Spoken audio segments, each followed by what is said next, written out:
Hi guys, welcome back to the class. So in this class, we are solving questions. So let's see how to solve the questions on gradient and intercept. So I said if the gradient and the intercept on y-axis are given by -3/2 and 4, find the equations of the straight line. The solution. So we have the gradient to be that m equals to -3/2 and the intercept, which is c, is given as what? 4. So we have to find the equation. So we have the equation being expressed as y equals to mx plus c. So the next thing is just for us to substitute. We have y equals to the gradient is -3/2x plus 4. So let's simplify.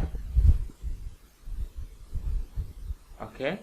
So we have the equation to just be y equals to -3/2x plus 4. It's a very simple question. Thanks for watching this video. In the next class, we'll be solving another question. See you in the next class.